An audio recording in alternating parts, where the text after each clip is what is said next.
Hello. Bad news, good news. Looking at things from different sides is more or less the reason I write these newsletters every week.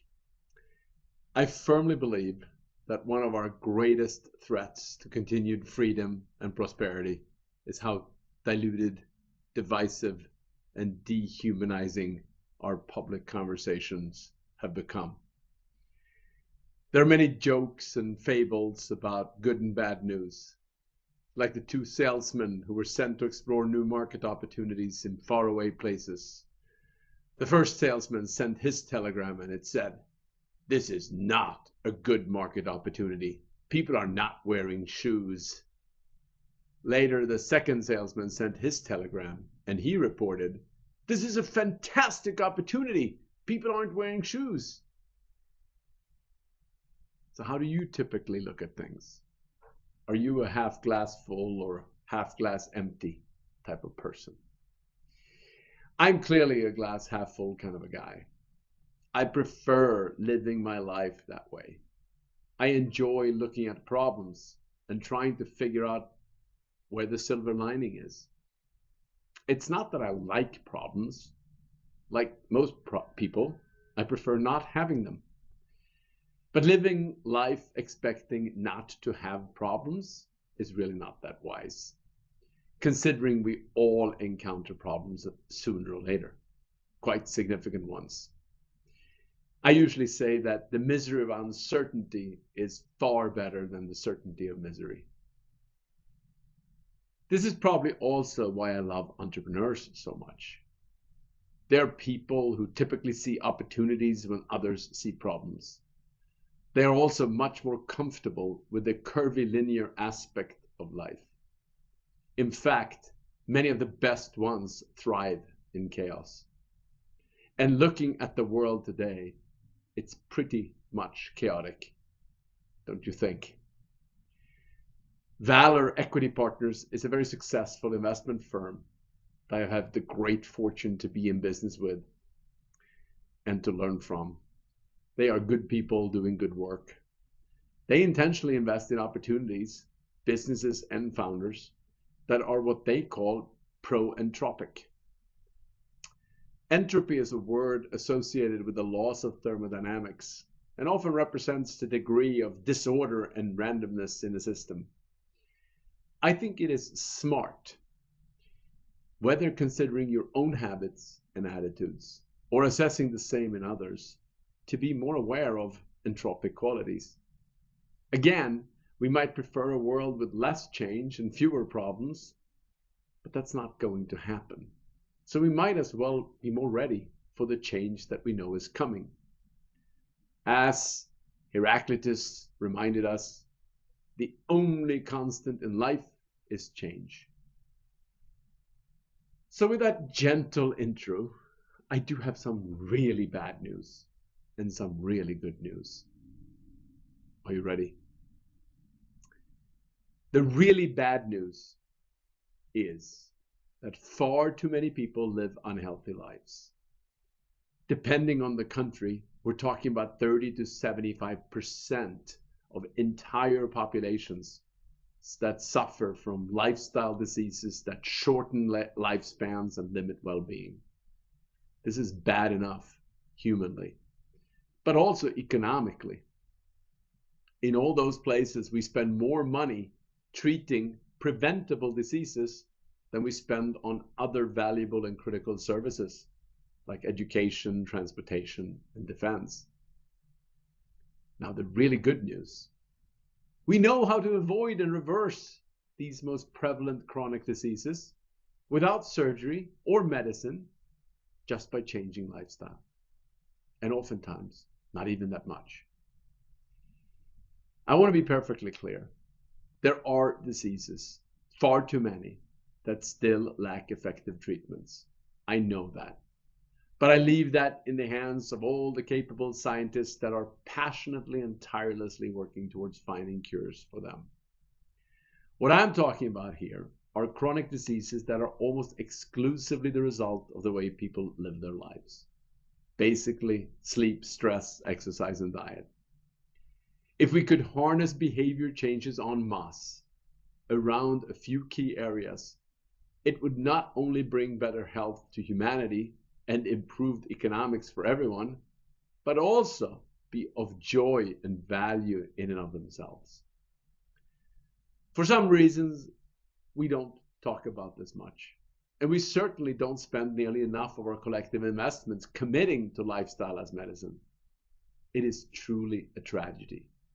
It's like we don't see it, and like the shoe salesman can't see all the vast opportunities that come along with recognizing this very obvious fact. Take COVID as a case in point. We have spent trillions of dollars and endless media chatter around just about everything but the lifestyle choices we could all commit to in order to improve our immune systems. We are happy to debate vaccine boosters, but never talk about the immune boosters that include eating more plants, exercising more regularly, breathing better, and sleeping more, just to name a few. The New York Times wrote a long article last weekend that had a beautiful set of graphics and incredible analytics on all things COVID, except there was one glaring absence. They failed to mention that well over half of the people who have died from COVID so far had underlying health conditions that could have been prevented with lifestyle modifications. I recognize that changing habits is not easy. And it's not as easy as taking a magic pill or a one-time injection. And we do need structural changes to how we grow our food, how cities are designed better for walking and biking, how healthier habits are rewarded and incentivized, etc., before we will see systemic changes and improvements. I get that. My point today is simply that we could start by at least admitting and promoting the importance of lifestyle choices and making them more front and center as a key ingredient towards better health. After all, it's a matter of life or death. Also, please consider health broadly. It is not just about typically well-known chronic diseases. It's also about our mental health while we're living. I am convinced that our current unhealthy lifestyles are contributing to the anger, divisiveness, mean-spiritedness, and complete lack or collapse, I should say, of our public discourse. When you feel better, you are better. Not only will we live longer and better by focusing on healthier lifestyle habits, but we will also improve our collective capacity to address many other challenges we face as well.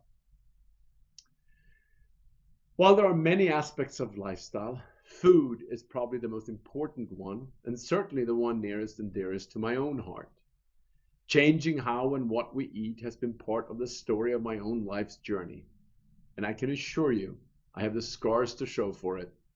I have failed more often than I have succeeded. Changing our food systems and our personal food habits requires more than political and personal will. It requires something akin to a social revolution.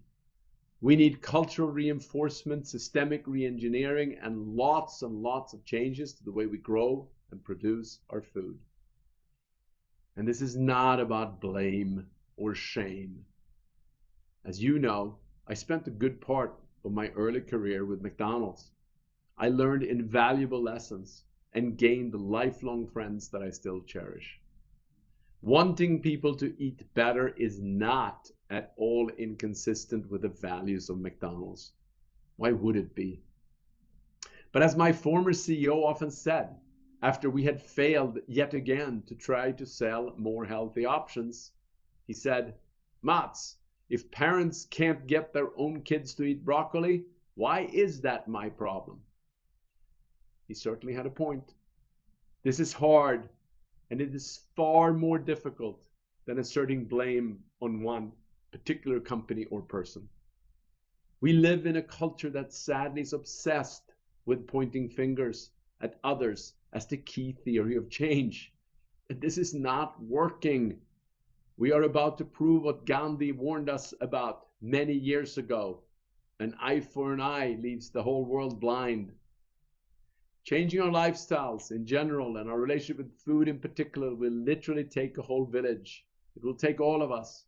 And there's never been a better time to start than right now. If you don't take my word for it, read the latest European study obesity from the WHO, which I have linked to in this post. It also proves that this is not just an American problem. We need a complete and full commitment to regenerative and restorative health.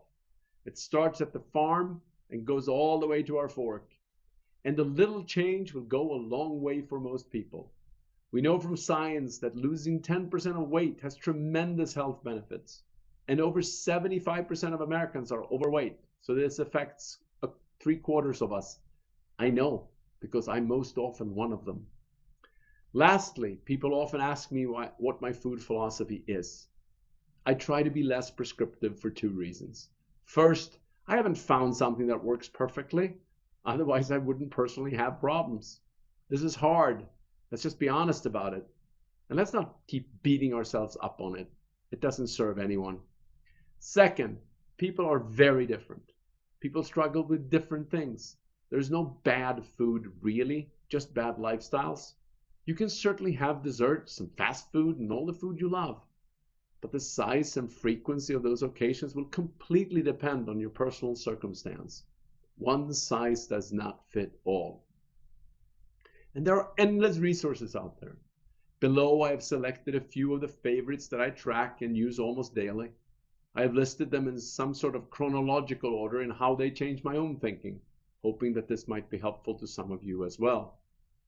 Let me also clearly state that there's no perfect truth out there.